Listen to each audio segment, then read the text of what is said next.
Good morning, friends. I am here with a new video. Topic is idioms and proverbs. Friends, इससे पहले English के 2 video upload कर चुका हूं. आप शुरू से एंड तक देखिए. ये वीडियो RIECEE के लिए भी इंपॉर्टेंट है, PTET और अदर स्टेट्स की जो बीएड एंट्रेंस टेस्ट है और या जो BSc बीएड BA बीएड उनके लिए भी इतना ही इंपॉर्टेंट टॉपिक है. साथ ही RAS या RPSC की जितनी भी एग्जाम होती हैं उनके लिए भी, दिल्ली पुलिस सब इंस्पेक्टर आदि के लिए भी बहुत इंपॉर्टेंट टॉपिक है. तो चलिए शुरू करते हैं. लेकिन शुरू करने से पहले मैं आपको एक बात कहूंगा कि आप अगर मेरे चैनल पर नए हैं तो चैनल को सब्सक्राइब कर लीजिए. साथ ही जो ये इडियम्स है इसका अर्थ है मुहावरा एंड प्रोवर्ब्स का अर्थ है लोकोक्ति, जो लोक की उक्ति है, लोक में कही जाती है या कहावत है. चलिए शुरू करते हैं. शुरू करने से पहले डायरेक्शन पढ़ेंगे. डायरेक्शन से पहले एक बात और बता देता हूं, जो पिछला वीडियो था मेरा इंग्लिश का, जो फर्स्ट वीडियो है जिसमें हमने एंटोनिम्स एंड सिनोनिम्स पढ़े हैं, उसमें 45th क्वेश्चन है विंडिक्टिव, जिसमें शब्द आया है. तो विंडिक्टिव है जो पिछली बार BSc बीएड BA बीएड के लिए ग्रुप ए के जो एक का जो क्वेश्चन है लैंग्वेज सेक्शन वाला, उसमें वो प्रश्न आया था. मैं बताना भूल गया था दोस्तों. तो ऐसे ही बहुत सारे प्रश्न हैं हम करेंगे जो पिछले साल आए हुए हैं. चलिए शुरू करते हैं. पहले डायरेक्शन पढ़ते हैं. In each of the following question A proverb और एन इडियम इज गिवन. तो प्रत्येक प्रश्न में नीचे एक प्रश्न दिया गया है जिसमें एक कहावत है या मुहावरा है. Below that 4 alternative meaning of the proverb idioms are given. उनमें नीचे उसके 4 विकल्प दिए गए हैं, उसके अर्थ के, मुहावरे और इसके कहावत के वो 4 अर्थ दिए गए हैं. तो select 1 alternative meanings which is closest to the meaning of the proverb idioms and mark the letter of that alternative as your answer on the answer sheet. आपको सेलेक्ट करके जो सबसे नजदीक है उस प्रोवर्ब का या उस इडियम का जो भी सबसे नजदीकी अर्थ देने वाला उत्तर है उसका चयन करके, उसको सेलेक्ट करके, उसका जो वर्ड है ABCD इनमें से वो आपको उसमें लिखना है. ठीक है. अगर उनमें से कोई उत्तर उसमें मेल नहीं खाता, if no meaning is provide mark E.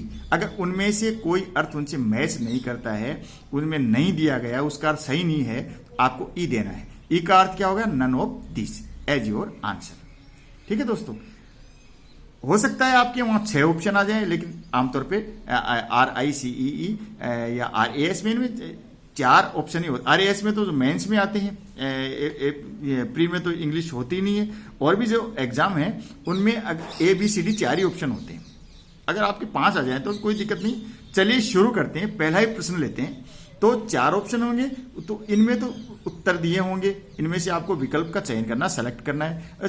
5वां विकल्प है E. ये इसका मतलब तो है नन ऑफ दिस. ठीक है. अब शुरू करते हैं. पहला ही शुरू करते हैं.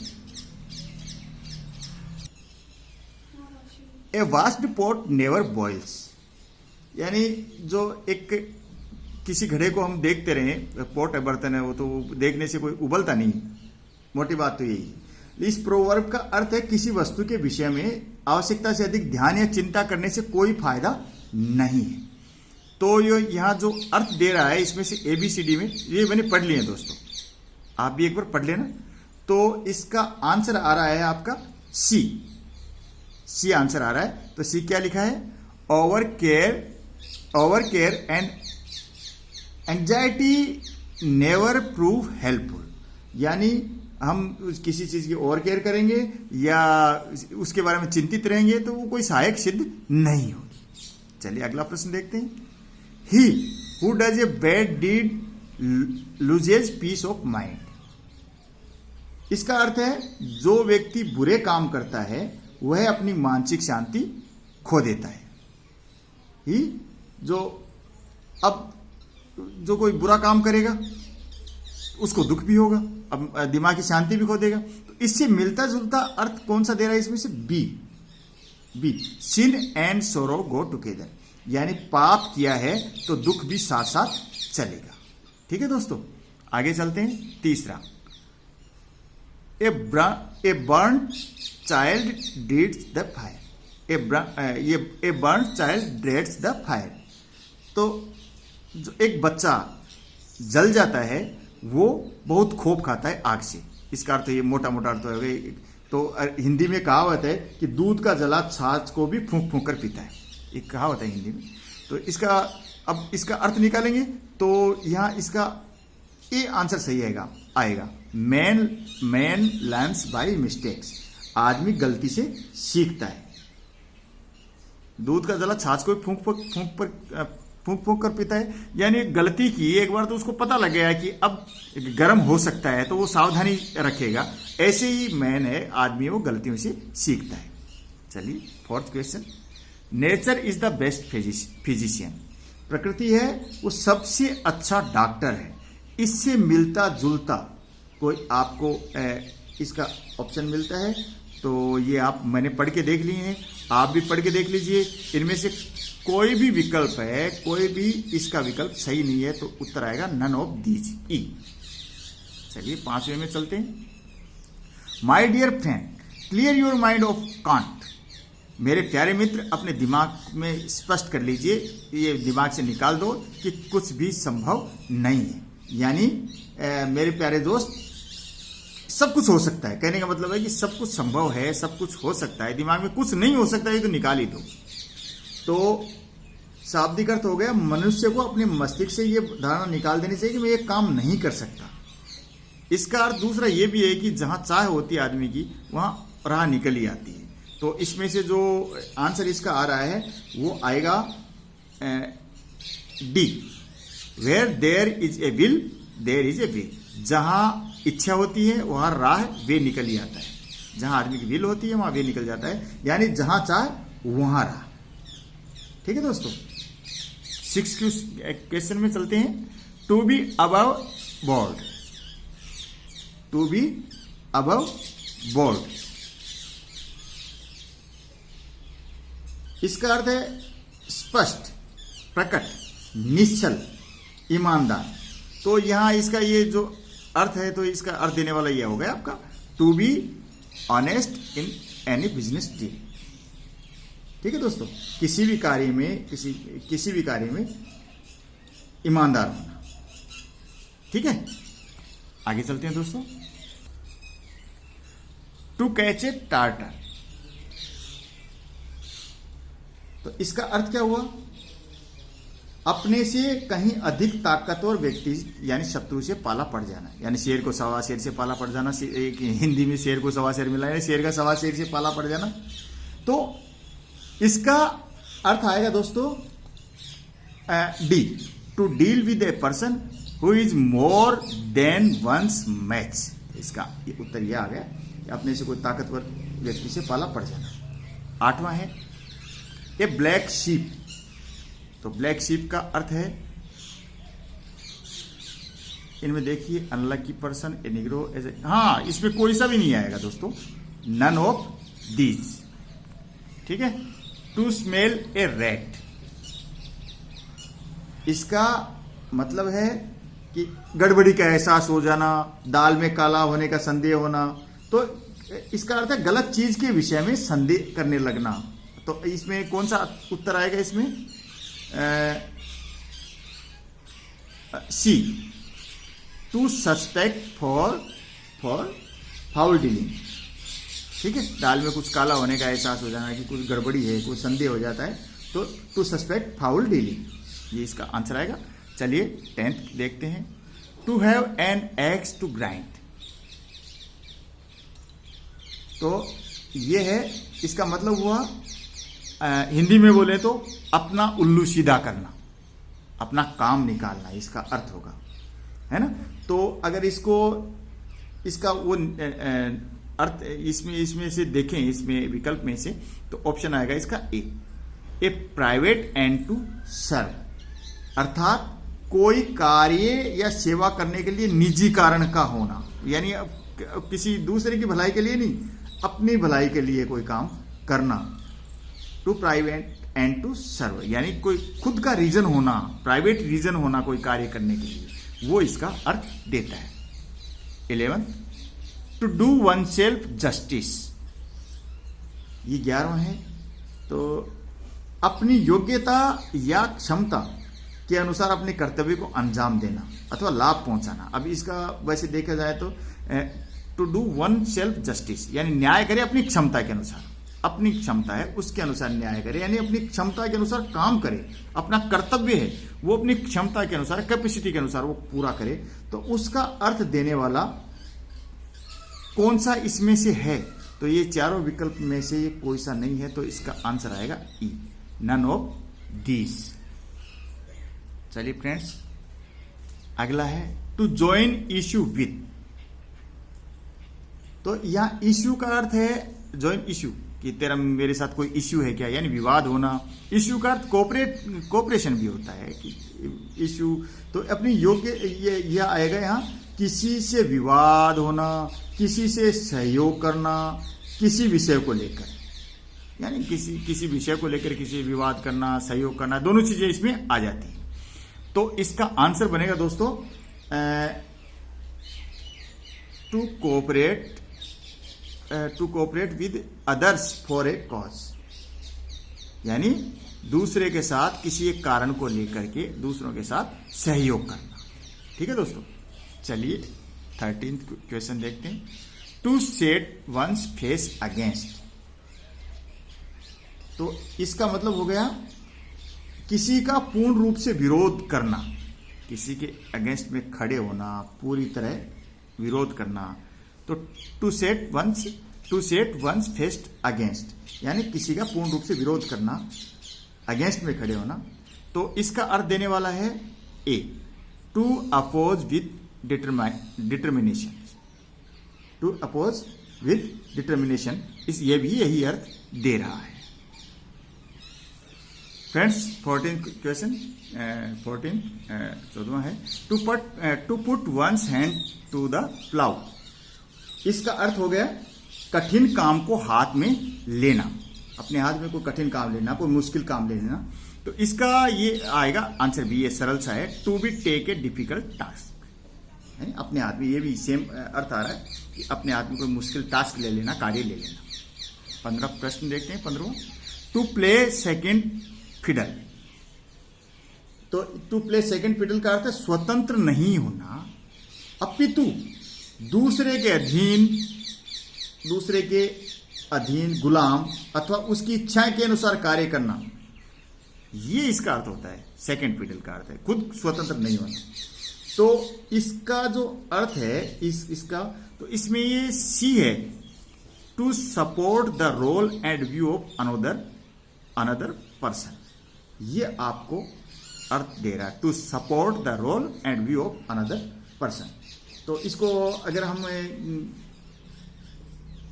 कोई उदाहरण भी ले तो एक उदाहरण दिया है, Jawaharlal Nehru was a man of independent views, he never played second fiddle to anybody. ठीक है फ्रेंड्स, आगे बढ़ते हैं। To make clean breast of, तो इसका अर्थ हो गया, ये जो इडियम से इसका अर्थ हो गया अपनी गलती मानकर अपना दिल हल्का कर लेना, अपना दिल हल्का कर लेना। तो इसका जो अर्थ देने वाली है to make clean breast of, तो इसका अर्थ देने वाला है, इसमें है C, to confess without reserve, ये भी वही अर्थ दे रहा है। अगर हम इसका प्रयोग करें, he was under A terrible inner conflict therefore to made of clean breast of all his evil doing and attained the much wanted peace। तो इसका उदाहरण हम ले सकते हैं। तो ये हो गया इसमें 16वें का, टू कन्फेस विदाउट रिजर्व, यानी अपनी गलती मानकर दिल हल्का कर लेना। 17वें में चलते हैं। 17वां, टू एंड ऑफ स्मोक, धुआं निकल जाना। ये हमारे यहाँ के चलन में है ये बात कि मैंने बहुत प्रयास किए लेकिन धुआं निकल गई प्रयासों की। तो ऐसे कहने का मतलब है कि ये इडियम्स है कि प्रयासों का पूर्ण रूपेण असफल होना, ये कहलाता है टू एंड ऑफ स्मोक। तो यहाँ जो अर्थ दे रहा है इसमें, तो to make completely understand, to reunite oneself, to excite great, ये इसमें से कोई भी इसका अर्थ नहीं दे रहा है, तो नन ऑफ दीज आएगा इसमें। ठीक है, प्रयास को असफल होना। 18 में चलते हैं। To leave someone in the lurch, यानी मुसीबत, किसी को मुसीबत में छोड़ देना। इसका अर्थ बनेगा इडियम का, किसी को बीच मुसीबत में छोड़कर चल देना, मझधार में छोड़कर चल देना, बीच मझधार में छोड़ के चल दिए हैं। अब अगले का क्या होगा, ये अपने को कोई मतलब नहीं। तो यहां जो आंसर आएगा इसका, ये तो विकल्प तो ये है, to desert someone in his difficulties, यानी मुसीबत के समय, उसकी कठिनाई के समय उसको छोड़ के चल देना, मुसीबत में छोड़ के चल देना। यही अर्थ ये इडियम, ये मुहावरा दे रहा है। तो ये आएगा इस उत्तर इसका डी। 19 टू क्राई वुल्फ, भेड़िया आया भेड़िया आया, वो कहावत आपने सुनी होगी ना। एक लकड़हारा था, आपने कहानी सुनी है। एक लकड़हारा था, वुड कटर, जंगल में जाता था, तो उसने यूं ही एक दिन कह दिया कि भेड़िया आया। गांव वालों से भेड़िया मदद के लिए आए। फिर दूसरे दिन फिर मजाक किया, भेड़िया आया, वुल्फ वुल्फ वुल्फ। लेकिन फिर लोग गए, फिर लोगों ने देखा, अरे यहाँ तो कोई भेड़िया नहीं। तीसरी बार सचमुच वुल्फ आ गया, भेड़िया आ गया। वो फिर चिल्लाया, भेड़िया आया, क्राई किया उसने, लेकिन उसकी वो चिल्लाता रहा, कोई भेड़िया कोई वुल्फ उसकी भेड़ों को खाता रहा, कोई गांव वाला नहीं आया। तो उसने क्या किया, टू गिव फॉल्स अलार्म, उसने झूठा अलार्म दिया। ठीक है ना, to cry wolf, to give false alarm, यानी तो इसका जो अर्थ बता देता हूं। अब ये तो कहानी तो सुना दी आपको मैंने। ये किसी तथाकथित मुसीबत के विषय में हो हल्ला मचाना, कोई मुसीबत आई है उसका हो हल्ला करना, झूठी भी हो सकती है। ऐसे ही मुसीबत आ गई, मुसीबत ने चोर आ गए, हो हल्ला मचा देना। तो यहां ये इसका उत्तर आएगा टू गिव फॉल्स अलार्म, ये भी यही अर्थ देता है। ठीक है, 20वां है, ए मैन ऑफ स्ट्रा, 20वां प्रश्न है। इसका अर्थ है अब हल्के वजन का व्यक्ति होना, हल्के वजन का व्यक्ति अर्थात ऐसा व्यक्ति जिसके व्यक्तित्व में गंभीरता नहीं हो। अरे ढुलमुल व्यक्ति, रीढ़ विहीन व्यक्ति, आपने 10वीं क्लास में पढ़ी होगी ना हिंदी की किताब में, रीढ़ की हड्डी एकांकी पढ़ी है, हाँ पढ़ी है। तो जो बेटे के लिए दहेज मांगते हैं अपने बेटे के लिए, चलो छोड़िए उसको, इस बात को। तो रीढ़ विहीन व्यक्ति यानी जो गंभीर नहीं है, सीरियस नहीं है, वो हल्का व्यक्ति है, उसको कोई भाव नहीं देता। तो यहां आएगा, इसका आंसर आएगा a man of no substance, a man of no substance, ये इसका आंसर आएगा। दोनों का मतलब एक ही है, जिसमें गंभीरता की कमी है। 21 है, 21वां, टू पिक्स होल्स, यानी छिद्रान्वेषण करना, छेद ढूंढना, एक तरीके से कमियां ढूंढना, कमी ढूंढना, छिद्र ढूंढना। अब तो ये जो दिए गए हैं विकल्प, इनमें से कोई सा भी इसका आंसर नहीं है। तो इस इडियम्स का जो आंसर यहाँ विकल्प नहीं है, तो ये आंसर आएगा ई। ठीक है, ये मुहावरे का कोई अर्थ यहाँ नहीं निकलता है। अब देखते हैं 22, to hit the right nail on the head. तो इसका आंसर है, इसका अर्थ है सही बात को सूझ जाना, अर्थात सही बात का सूझ जाना या करना। कोई सोच रहे हैं, दिमाग इसको बालों पे, सिर पे हाथ रख के कुछ खुजा रहे हैं, खोपड़ी खुजा रहे हैं, कुछ सोच रहे हैं, और अचानक ही अपने को सही बात सूझ जाती है, तो उसको कहते हैं to hit the right nail on the head. और इस मुहावरे का जो ये अर्थ दे रही है वो हो गया to do right thing, to do the right thing. तो इसका आंसर आ गया ए। तो फ्रेंड्स, आज हम इस वीडियो में इतना ही करेंगे, क्योंकि वीडियो काफी लंबा हो जाएगा। इस सेकंड पार्ट में इडियम्स एंड प्रोवर्ब्स पूरा कर देंगे। तो आप मेरे चैनल पे बने रहिए। अगर आपको ये वीडियो पसंद आया है तो इसे लाइक करें और शेयर भी करें, जिससे दूसरों को लाभ हो। और नए हैं मेरे चैनल पे तो इसको आप चैनल को सब्सक्राइब कर लें। एक बात और बता देता हूँ, आपने मेरे पुराने वीडियो नहीं देखे हैं, टीचिंग एप्टीट्यूड के बहुत सारे वीडियो पढ़े हैं, तो वो देखने के लिए आप मेरी प्लेलिस्ट में जाइए। और इंग्लिश के वीडियो में, ये जो वीडियो सिर्फ मैं RIECE के लिए ही नहीं डाल रहा हूँ, और भी जो एक अदर स्टेट के जो बच्चे हैं बीएड एंट्रेंस का एग्जाम दे रहे हैं, तो उपकार प्रकाशन की बुक है वो सबका ही लगभग सिलेबस कवर करती है। राजस्थान वाला पीटीटी है या उड़ीसा है, आप अपने सिलेबस का मिलान कर लीजिएगा। सिलेबस कवर हो रहा है तो उस टॉपिक को जरूर पढ़ लीजिए। मैं आप टॉपिक है ऊपर डाल दिया करूंगा। RAS है, उसमें भी ये इडियम्स और प्रोवर्ब आती हैं। PSI पुलिस सब इंस्पेक्टर है, या और भी कोई जो एग्जाम है, कंपटीशन एग्जाम है, उन सब के लिए एक आपके काम आएगा, ऐसा मेरा विश्वास है। वीडियो देखने के लिए धन्यवाद। नमस्कार। Thank you.